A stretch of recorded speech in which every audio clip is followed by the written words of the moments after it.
Prepare-se para mergulhar em um dos casos criminais mais chocantes dos últimos tempos.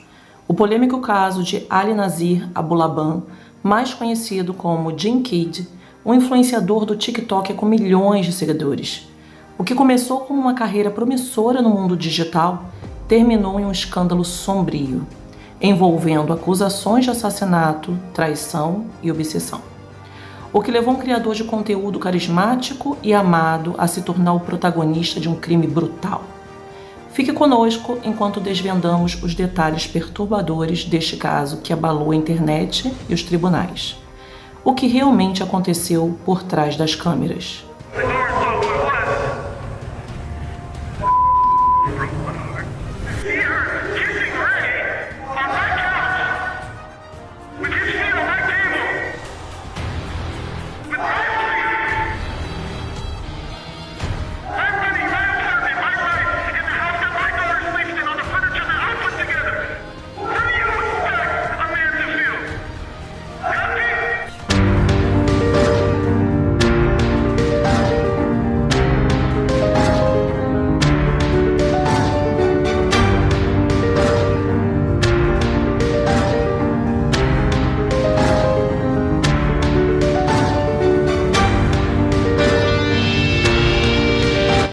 Olá a todos meus queridos inscritos aqui do canal Serial Crimes. Hoje eu trouxe um caso para vocês que vai mostrar que atualmente os piores monstros não estão mais se escondendo no escuro, mas sim à luz da tecnologia que brilha diretamente em nossos rostos.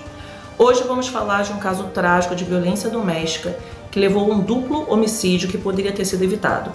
Hoje vocês vão conhecer Ali Nazir Abulaban, que assassinou sua esposa Ana Abulaban, de 28 anos, e seu amigo Raybal Cardenas Barron, de 29 anos. Saiba o que aconteceu e o que motivou Ali a fazer o que fez. Mas antes, se inscreva aqui no canal e já deixe seu like, um comentário bem legal. E agora nós vamos ao caso. Ali Nazir Abulaban nasceu em Staten Island em 18 de maio de 1992 e cresceu em Manassas, Virgínia. Sua família emigrou para os Estados Unidos da Palestina e ele era apaixonado pelas artes e acabou seguindo uma carreira de cantor na adolescência. Após se formar na faculdade, começou a trabalhar como engenheiro de rede de TI para uma agência do governo federal.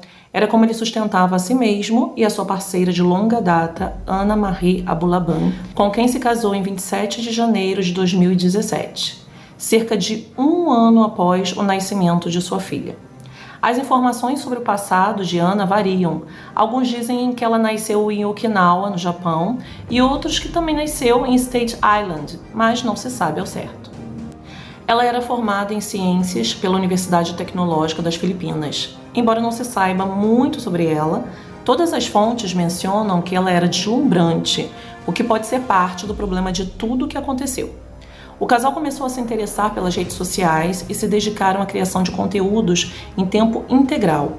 Com isso, abandonaram seus empregos para ficar só nessa de postar vídeos e tal.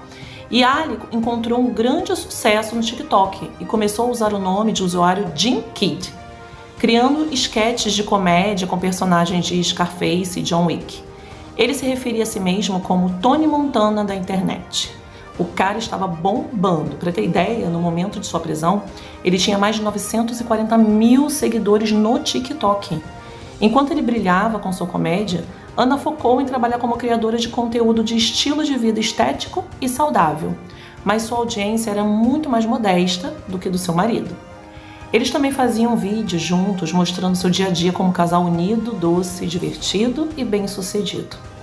Sua filha às vezes aparecia nos vídeos, adicionando ao mito de que era um casal feliz, construindo uma família perfeita. Com a fama e com o dinheiro vieram outros problemas. Um dos maiores problemas foi que Ali recebeu muita atenção de mulheres nas redes sociais, causando muitos conflitos em seu casamento. O ciúme começou a fazer com que eles brigassem bastante. E depois de um tempo, o casal se mudou de Virgínia para San Diego em fevereiro de 2021, o que, segundo Ali, foi quando as escolhas de estilo de vida causaram uma ruptura em seu casamento.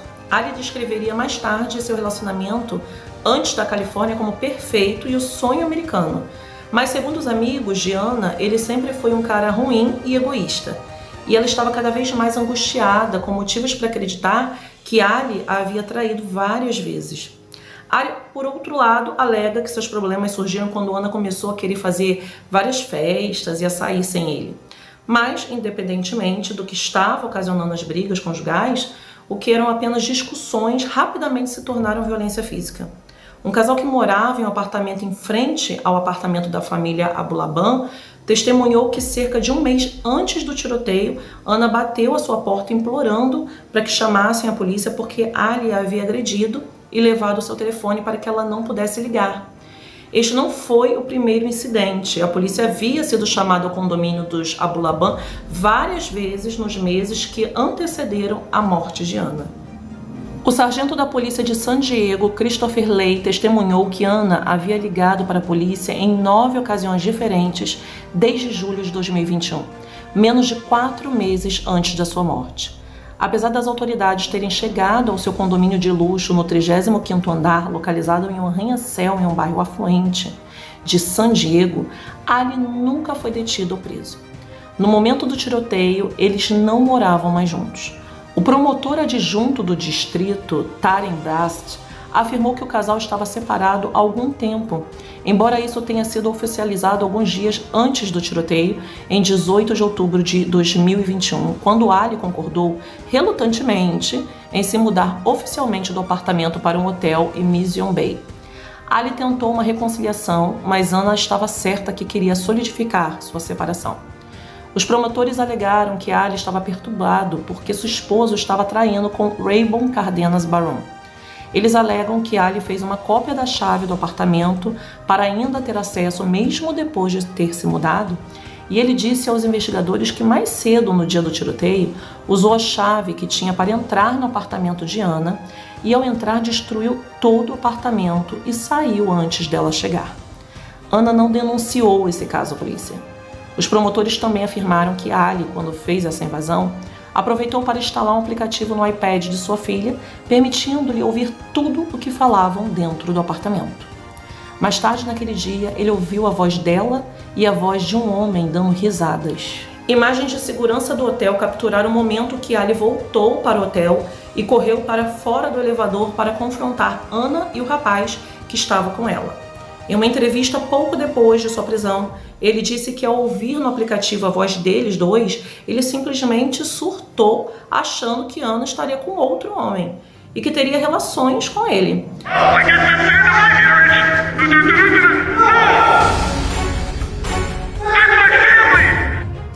Porém, nas vezes que ele foi levado ao tribunal, sua versão da história variou várias vezes a partir daí, pois seus advogados aconselharam a não falar sobre isso. Ele, desde então, contradisse a maior parte do seu depoimento, em tentativas de retirar suas declarações anteriores.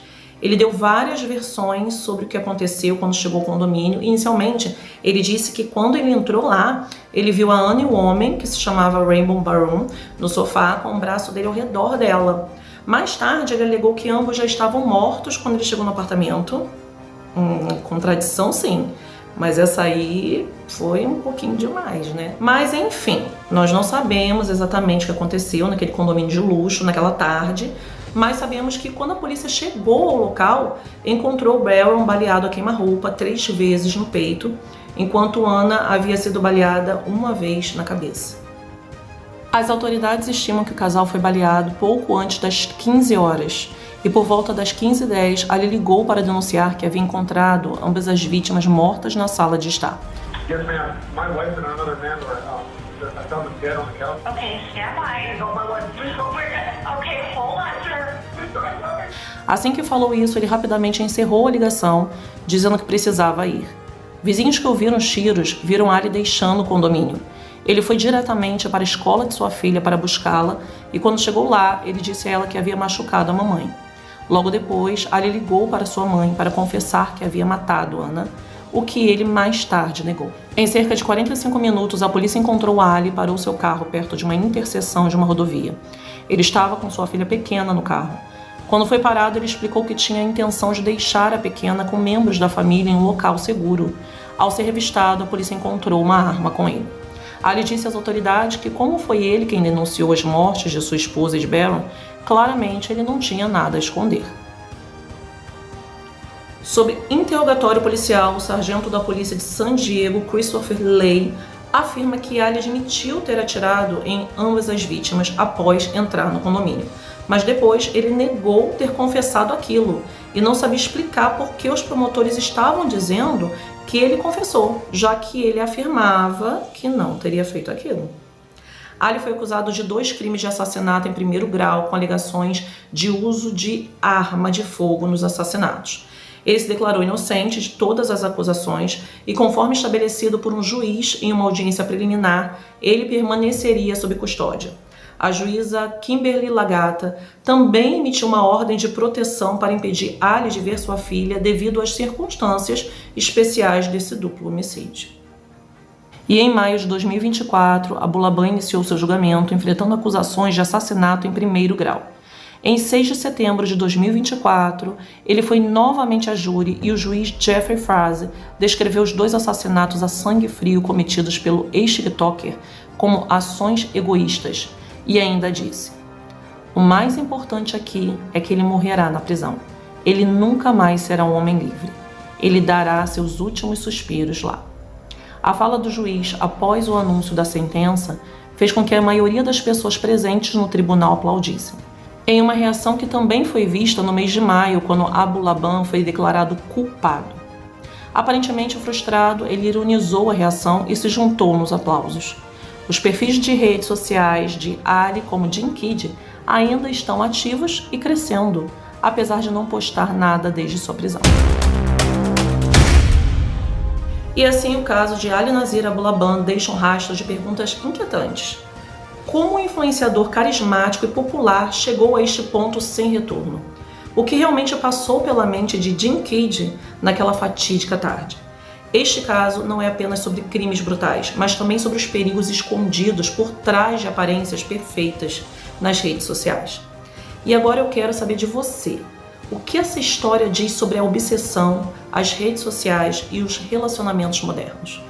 Deixe sua opinião nos comentários e não se esqueça de curtir, compartilhar e, é claro, se inscrever no canal para mais histórias reais que chocam e intrigam. Afinal, o verdadeiro crime é ficar de fora dessas investigações fascinantes. Eu fico por aqui e te aguardo na próxima sexta.